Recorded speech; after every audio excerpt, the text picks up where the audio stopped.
सीकर में पीएम मोदी ने गहलोत का भाषण तो नहीं होने दिया, ये टास्क तो उनका पूरा हो गया, लेकिन कांग्रेस को जमकर निशाने पर लेना वो नहीं भूले। उन्होंने हर घर जल योजना पर घेरते हुए लाल डायरी की चर्चा भी कर दी। पीएम मोदी ने कहा, इस लाल डायरी में कांग्रेस सरकार के काले कारनामे दर्ज हैं। लोग कह रहे हैं कि लाल डायरी के पन्ने खुले तो अच्छे निपट जाएंगे। प्रधानमंत्री नरेंद्र मोदी ने आगे कहा कि कांग्रेस के बड़े से बड़े नेताओं की इस लाल डायरी का नाम सुनते ही बोलती बंद हो रही है। ये लोग भले ही मुंह पर ताला लगा लें, लेकिन ये लाल डायरी इस चुनाव में कांग्रेस का डिब्बा गोल करने जा रही है।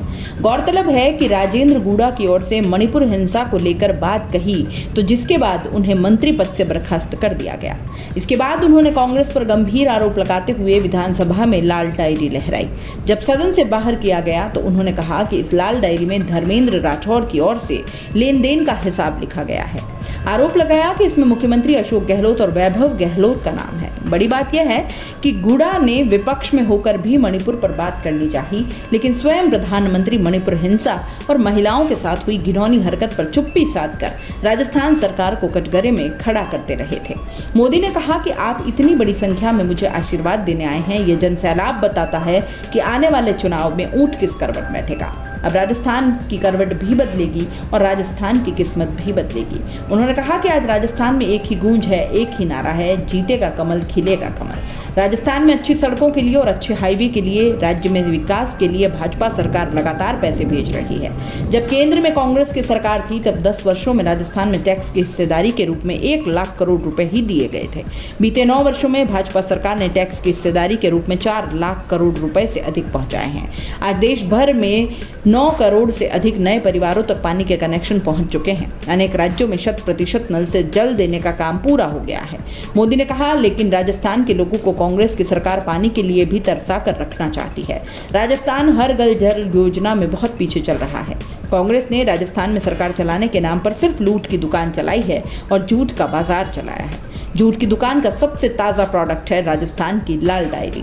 उन्होंने बीजेपी सरकार के कामकाज का बखान करते हुए कहा कि देश के करोड़ों गरीबों को पक्का घर बनाकर लखपति बनाने की गारंटी किसने दी? देश के करोड़ों गरीबों को मुफ्त राशन की गारंटी किसने दी?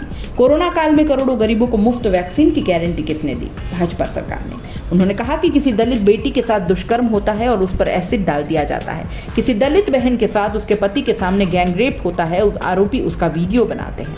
पुलिस में रिपोर्ट नहीं लिखी जाती और बेखौफ आरोपी वीडियो वायरल करते हैं। छोटी छोटी बच्चियां और स्कूल के टीचर तक राजस्थान में सुरक्षित नहीं हैं।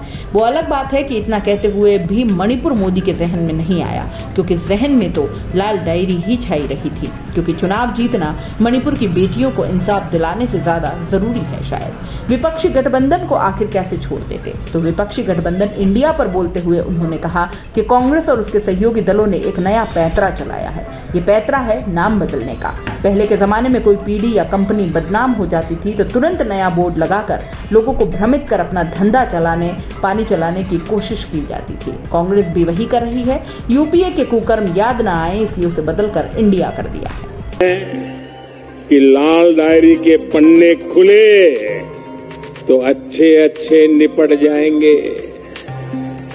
कांग्रेस के बड़े से बड़े नेताओं की इस लाल डायरी का नाम सुनते ही बोलती बंद हो रही है। जन सैलाब बता रहा है कि आने वाले चुनाव में ऊंट किस करवट बैठेगा। अब राजस्थान की करवट भी बदलेगी और मेरी गारंटी है राजस्थान की किस्मत भी